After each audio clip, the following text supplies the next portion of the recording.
Hello दोस्तों, कैसे हैं आप सब। मैं आशा करता हूँ आप सब लोग अच्छे होंगे, बढ़िया होंगे, सुरक्षित होंगे। दोस्तों, आप देख रहे हैं आपका अपना यूट्यूब चैनल एक स्टडी स्टेज। दोस्तों, मैं हूँ आकाश शर्मा। आज पढ़ेंगे रासायनिक अपक्रिया एवं समीकरण, जो क्लास 10th के साइंस का केमिस्ट्री बहुत ही मोस्ट इम्पोर्टेंट चैप्टर है, रासायनिक अपक्रिया। रासायनिक अपक्रिया होता क्या है, आप पहले जान लो। रासायनिक अपक्रिया वे पदार्थ होते हैं, रासायनिक अपक्रिया वे पदार्थ होते हैं जिनमें दो या दो से अधिक पदार्थ मिलकर एक नए गुणधर्म का निर्माण करते हैं, उसे रासायनिक अपक्रिया कहलाते हैं। जैसे मान लो ए प्लस बी, क्या निकलेगा, ए इंटू बी। अब ए प्लस बी इधर के क्या होते हैं, ये होते हैं अभिकारक। क्या होते हैं, अभिकारक। ये क्या होगा, उत्पाद। क्या होगा, उत्पाद। ये तो आपको अच्छे समझ में आ गया होगा। एक बार और देख लो, अगर चावल लिया और भात लिया, एक एग्जाम्पल इसी रासायनिक अपक्रिया के ऊपर बता रहे हैं हम कि चावल लो और पानी, उसको मिक्स करेंगे। जब मिक्स करेंगे और नीचे से आग देंगे, जब उसको पकाएंगे तो क्या बन जाता है, भात बन जाता है। ये रासायनिक अपक्रिया का एक एग्जाम्पल दिया है हमने। अब देख लो, रासायनिक अपक्रिया वे पदार्थ हैं जिनमें दो या दो से अधिक पदार्थ मिलकर नए गुणधर्म का निर्माण करता है, रासायनिक अपक्रिया कहलाता है। जैसे एग्जाम्पल के लिए देख लो, H2 प्लस O2। H2 क्या है, एक गैस है। H2 क्या है, गैस है। O2 क्या है, गैस है। तो क्या निकलेगा, H2 और O, तो क्या निकलेगा, H2O। H2O क्या होता है, जल होता है। क्या होता है, जल। अब ये देखो, हाइड्रोजन इधर कितने हैं, दो। इधर कितने हैं, दो। इधर कितने हैं, दो। हाइड्रोजन तो संतुलित है। ये देखो ऑक्सीजन, ऑक्सीजन इधर कितने हैं, टू। और इधर कितने, वन। कितने हैं, वन। तो क्या करना है, दो से मल्टीप्लाई करवा देना है इसमें। इस चक्कर में ऑक्सीजन तो संतुलित हो गए। ऑक्सीजन कितने हो गए, टू। अब इधर देखो हाइड्रोजन कितने हो गए, दो दूनी चार। तो क्या करना है, हाइड्रोजन में भी दो से गुणा करवा देनी है। अब ये तो संतुलित हो गई। अब देखो मैग्नीशियम प्लस O2। O2 क्या है, गैस है। ऑक्सीजन, जैसे Mg क्या होता है, ठोस होता है। कैसे, सॉलिड, जिसे बोलते हैं सॉलिड, प्लस O2।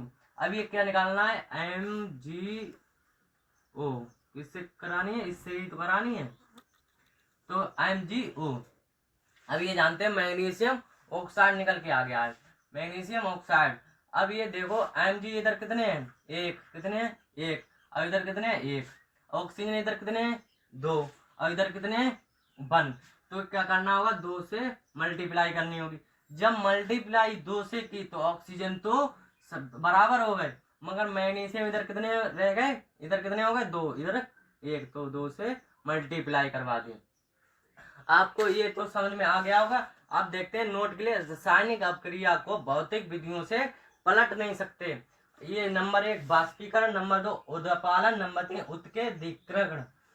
और रासायनिक अपक्रिया के कुछ उदाहरण देख लेते हैं, जैसे भोजन का पकना। कैसे, भोजन का पकना। और दूध से दही बनना, ये किसके एग्जाम्पल हो गए। अब रासायनिक अपक्रिया तो अच्छे से समझ में आ गई होगी। अब देखते हैं रासायनिक समीकरण। रासायनिक समीकरण में क्या होता है, रासायनिक समीकरण, रासायनिक अपक्रिया को ही रासायनिक समीकरण के द्वारा निरूपित किया जाता है। रासायनिक के अभिकारकों और उत्पादों में पदार्थ के प्रतीक सूत्रों का इस्तेमाल किया जाता है, और प्रतीकों के साथ उनकी भौतिक अवस्था को भी दर्शाया जाता है। और अब एक एग्जाम्पल के लिए देख लेते हैं, क्या है, मैग्नीशियम रिबन का वायु ऑक्सीजन दहन कर क्या निकलता है, मैग्नीशियम ऑक्साइड निकलता है। जो मैग्नीशियम ऑक्साइड का सूत्र होता है MgO। ये क्या है, Mg क्या है, ठोस यानी कि सॉलिड, प्लस O2। O2 क्या है, गैस, आप जानते ही होंगे। अब क्या निकला, MgO। जब इससे क्रिया कराओगे तो क्या निकलेगा, MgO। और अब देखो Mg, मैग्नीशियम इधर कितने हैं, एक। इधर कितने हैं, एक। ऑक्सीजन इधर कितने हैं, टू। इधर कितने हैं, वन। कितने हैं, वन। तो क्या करना है, टू से मल्टीप्लाई करानी। जब टू से मल्टीप्लाई करा दे तो अब देखो मैग्नीशियम इधर कितने रह गए, हो गए दो। इधर कितने, वन। तो इधर भी दो से मल्टीप्लाई। ये आपको अच्छे से समझ में आ गया होगा। रासायनिक अपक्रिया व रासायनिक समीकरण क्या होता है। रासायनिक अपक्रिया, वो रासायनिक समीकरण क्या होता था, आप जानते होंगे। जैसे रासायनिक अपक्रिया को रासायनिक समीकरण द्वारा निरूपित किया जाता है। किसके द्वारा किया जाता है? रासायनिक अपक्रिया को रासायनिक समीकरण के द्वारा निरूपित किया जाता है। रासायनिक के अभिकारकों और उत्पादों पदार्थ के प्रतीक सूत्रों का इस्तेमाल किया जाता है। प्रतीक के साथ उनके भौतिक अवस्था को भी दर्शाया जाता है। जब एग्जाम्पल की बात आई तो MgO2 मिलकर क्या निकाला? Magnesium oxide. अब बात करते हैं निम्न रासायनिक समीकरण को संतुलित कीजिए। समीकरणों को संतुलित करना है। इसमें क्या करना? संतुलित करना है। ये देखो HNO3 प्लस CaOH का वोल्टवाइज। HNO3 क्या है? नाइट्रिक अम्ल है। और ये CaOH क्या है? Calcium hydroxide. जब इससे आप क्रिया करोगे तो क्या निकलेगा? जैसे ही होगी तो क्या निकलेगा? CaNO3 का वोल्टवाइज। क्या निकलेगा? CaNO3 का वोल्टवाइज प्लस, अब देखो जब इससे क्रिया करोगे तो क्या निकलेगा? जल। क्या निकलेगा? जल। जल का सूत्र पता होगा, H2O होता है। जब कैल्शियम हाइड्रोक्साइड के नाइट्रिक अम्ल के साथ अब क्रिया करोगे तो क्या निकलेगा? कैल्शियम नाइट्रेट प्लस जल। अब ये देख लो, कैल्शियम हाइड्रोजन कितने हैं इधर? हाइड्रोजन 1 1 और 2 कितने हो गए? 3। अब इधर कितने हैं? 2। कितने हैं? 2। ये तो पता है। अब देखते हैं ऑक्सीजन कितने हैं इधर? 3 और 2 5। इधर कितने हैं? 3 दूनी 6, 6 और 1 7। जब 7 है तो क्या करना होगा? HNO3 इधर कितने हैं? 2। कितने NO3 कितने हैं? 2। तो क्या करें? 2 से मल्टीप्लाई। जब 2 से मल्टीप्लाई करा दी तो देखो हाइड्रोजन इधर कितने हुए? 2 और 2 4। और हाइड्रोजन इधर कितने हैं? 2। तो क्या करोगे? 2 से मल्टीप्लाई। अब हाइड्रोजन तो क्या हुआ? संतुलित हो गए। हाइड्रोजन संतुलित हो गए। देखो 2 2 4 और 2 2 4। अब ये देख लो ऑक्सीजन। ऑक्सीजन कितने हैं इधर? 3 3 दूनी 6। कितने हो गए? 6 6 और 2 कितने हो गए? 8। जब 8 हो गए इधर देखो 3 दूनी 6 6 और 2 कितने हो गए? 8। ये अब क्रिया क्या हो गई? संतुलित हो गई। समीकरण क्या हो गई? संतुलित हो गई। अब ये देखो सोडियम हाइड्रोक्साइड प्लस सल्फ्यूरिक अम्ल, जिसको बोलते हैं NaOH प्लस H2SO4। जब इससे अब क्रिया कराओगे तो क्या निकलेगा? NaSO4। क्या निकलेगा? Na2SO4 प्लस, अब देखो इसमें क्या बचा है? जब सोडियम हाइड्रोक्साइड सल्फ्यूरिक अम्ल के साथ अब क्रिया कराओगे तो क्या निकलेगा? सोडियम सल्फेट प्लस जल निकलेगा। क्या निकलेगा? जल। जल का सूत्र पता होगा, H2O होता है। क्या होता है? H2O होता है। अब ये देख लो सोडियम इधर कितने हैं? 2। तो क्या करो? पहले 2 से मल्टीप्लाई करवा दो। 2 से मल्टीप्लाई करवा दी। अब देखो सोडियम कितने हैं? 2। इधर कितने हैं? 2। अब ऑक्सीजन देख लो 2 और 4 6। कितने हो गए? 6। तो क्या करें? ऑक्सीजन कितने हो गए? 6। तो ऑक्सीजन हाइड्रोजन देख लो 2 2 4। कितने हैं? 4। इधर कितने हैं? 2। तो क्या करें? 2 से मल्टीप्लाई। 2 से मल्टीप्लाई। अब ऑक्सीजन भी देख लो 2 2 2 और 4 कितने हो गए? 6। अब इधर 4 और 2 6। ये भी संतुलित हो गई। अब देखो NaCl प्लस AgNO3 से जब आप क्रिया कराओगे तो क्या निकलेगा? कितने कराओगे? AgCl plus NaNO3। क्या निकलेगा? NaNO3। ये क्या होता है? सोडियम हाइड्रोक्साइड प्लस सल्फ्यूरिक क्या है? नमक। NaCl क्या है? Sodium chloride plus silver nitrate से जब अभिक्रिया कराओगे तो क्या निकलेगा? Silver chloride plus sodium nitrate. ये तो हो गया। अब बात करते हैं BaCl2 प्लस H2SO4, यानी कि बेरिलियम क्लोराइड प्लस सल्फ्यूरिक अम्ल। तो क्या निकलेगा? इससे किससे अभिक्रिया होगी? ISO4 के साथ। तो क्या निकलेगा? BaISO4 plus. अब देखो इसमें क्या बचा है? 2 तो H बची हैं और 2 Cl, यानी कि तो क्या निकलेगा? हाइड्रोक्लोरिक अम्ल। क्या निकलेगा? हाइड्रोक्लोरिक अम्ल। जब हाइड्रोक्लोरिक अम्ल निकाल दिया, अब देखो Cl कितने हैं? 2 हैं। इधर कितने हैं? हाइड्रोजन कितने हैं? 2 हैं। तो क्या करो? 2 से मल्टीप्लाई। अब ये तो आपको पता चल गया होगा क्या होता है, संतुलित हो गई। कैसे होती है वो हमने आपको समझा दिया। अब बात आती है रासायनिक समीकरण को संतुलित करना क्यों आवश्यक होता है। रासायनिक समीकरण को संतुलित करना क्यों आवश्यक होता है, क्योंकि रासायनिक अभिक्रिया से पहले अभिकारक एवं उसके उत्पाद प्रत्येक पदार्थों के परमाणुओं की संख्या बराबर होनी चाहिए, जिससे कि इसमें दोनों तरफ द्रव्यमान भी बराबर हो जाता है। इसीलिए रासायनिक समीकरण को संतुलित करना अनिवार्य होता है, यानी कि आवश्यक होता है। रासायनिक अभिक्रिया और रासायनिक समीकरण तो अब जान गए। अब बात करते हैं रासायनिक अभिक्रिया के प्रकार। कितने प्रकार होते हैं? नंबर 1 संयोजन अभिक्रिया, नंबर 2 वियोजन अभिक्रिया, नंबर 3 प्रतिस्थापन अभिक्रिया, नंबर 4 द्विविस्थापन अभिक्रिया, नंबर 5 अपचयन और उपचयन, जिसको बोलते हैं रेडॉक्स अभिक्रिया। इसमें वियोजन अभिक्रिया में क्या होता है? ऊष्मीय वियोजन होता है नंबर 2। सेकंड क्या होता है? विद्युत वियोजन। नंबर 3 क्या होता है? प्रकाशीय वियोजन। इन सभी अभिक्रियाओं के बारे में हम बताएंगे। नंबर 1 देखते हैं संयोजन अभिक्रिया। संयोजन अभिक्रिया में क्या होता है कि एक संयोजन, आप जानते हैं इसमें क्या रहा? संयोजन, यानी कि इस अभिक्रिया में दो या दो से अधिक अभिकारक मिलकर एक उत्पाद का निर्माण करते हैं, तो उसे क्या बोलते हैं? संयोजन अभिक्रिया बोलते हैं। जैसे कोयला का दहन, किससे? कोयले का दहन करते हैं। सही। देखो इसमें क्या लिखा है? इस अभिक्रिया में दो या दो से अधिक अभिकारक मिलकर एक उत्पाद का निर्माण करते हैं, यानी कि इसमें देख लो ये क्या है? कोयला, सी कोयला लिखा है, लोगों तो क्या लिखे? सी, तो क्या निकलेगा इसमें? CO2, जिसको बोलते हैं कार्बन डाइऑक्साइड। हाँ, और आप जानते हो घर के जब क्या लेते हैं? ऑक्सीजन लेते हैं और छोड़ते क्या है? Carbon dioxide. इसमें क्या निकला है? Carbon dioxide. अब देखते हैं नंबर 2 वियोजन अभिक्रिया। वियोजन अभिक्रिया में क्या होता है? संयोजन अभिक्रिया में क्या था कि किसी दो या दो से अभिकारक मिलकर क्या बनाते थे? एक उत्पाद का निर्माण करते थे। इसमें क्या है कि एक अभिकारक को टूटकर दो या दो से अधिक उत्पाद में बदल जाता है, उसे क्या कहेंगे? वियोजन अभिक्रिया कहेंगे। जैसे CaCO3, एक इसका सूत्र होता है कैल्शियम कार्बोनेट का। ये क्या होता है? ठोस, यानी कि सॉलिड। इसमें ऊष्मा की उपस्थिति ले ली और CaO, ये रासायनिक सूत्र किसका होता है? वो बिना बुझा चूना, यानी कैल्शियम ऑक्साइड, जिसको सॉलिड, ये ठोस होता है। प्लस क्या निकलेगा? Carbon dioxide. ये देखो CaO, क्या CaO चला गया, अब कितना बचा है? CO2, ये भी निकल गया। CO2 कार्बन डाइऑक्साइड क्या होता है? गैस होती है। ये आपको तो पता ही होगा। अब बात करते हैं ऊष्मीय वियोजन। किसकी? ऊष्मीय वियोजन की बात करते हैं।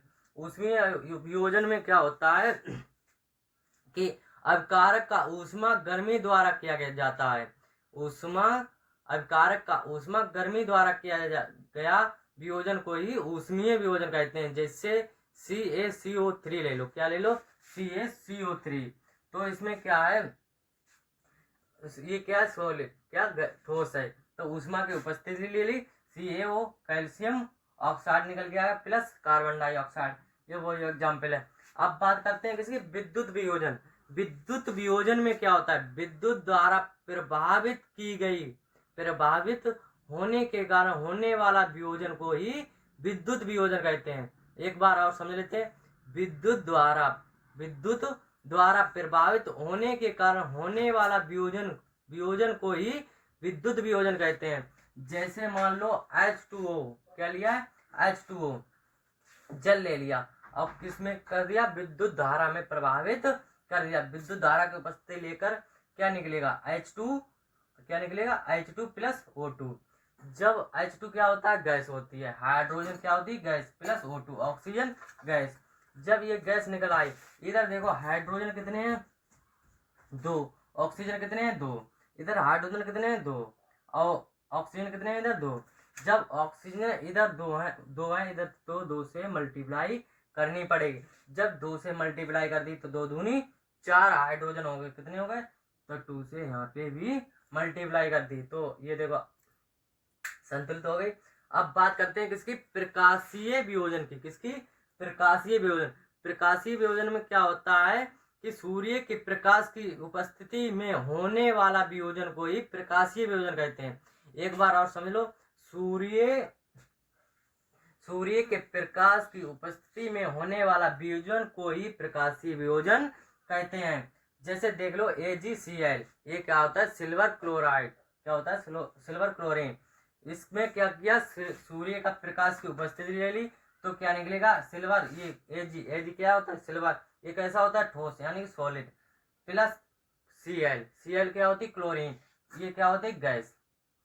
तो क्या निकल के आ गया, Ag सिल्वर और क्लोरीन। अब बात करते हैं ब्लैक एंड व्हाइट। जब फोटोग्राफर जब फोटो खींचते हैं तो उसमें कौन सा लगता है वियोजन, यानी कि ब्लैक एंड व्हाइट फोटोग्राफी में प्रकाशीय वियोजन का भी उपयोग होता है। अगर आप इसका आपको ये समझ में आ गया होगा। अगर आप इसका स्क्रीनशॉट लेना चाहते हैं तो स्क्रीनशॉट ले सकते हैं।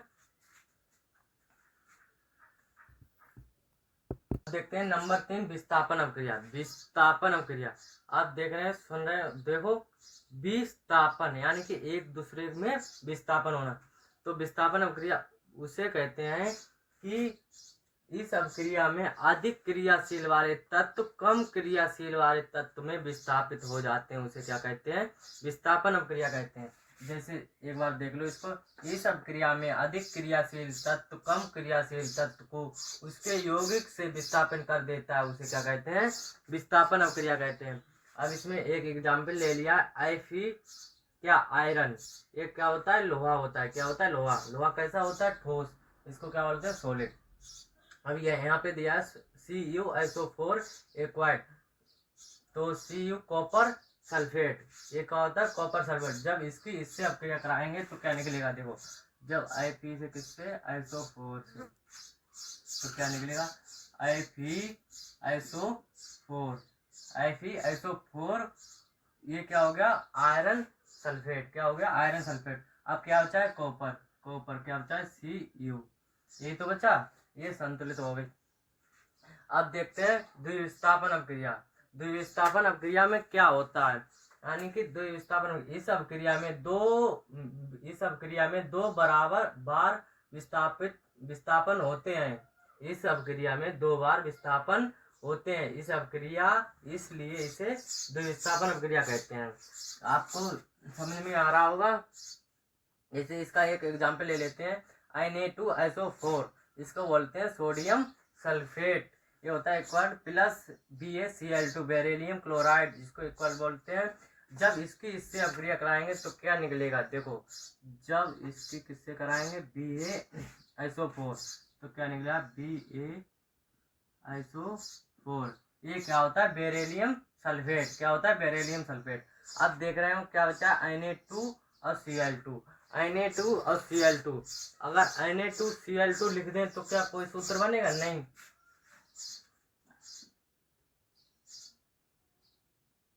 तो NaCl क्या लिख लिया, NaCl। अब देखो Na सोडियम इधर कितने हैं, 2, और Cl क्लोरीन कितने हैं, 2। तो क्या करें, 2 से मल्टीप्लाई। अब ये तुरंत हो गई। अब देखते हैं नंबर 5, क्या, अपचयन। पदार्थ में ऑक्सीजन में वृद्धि होना।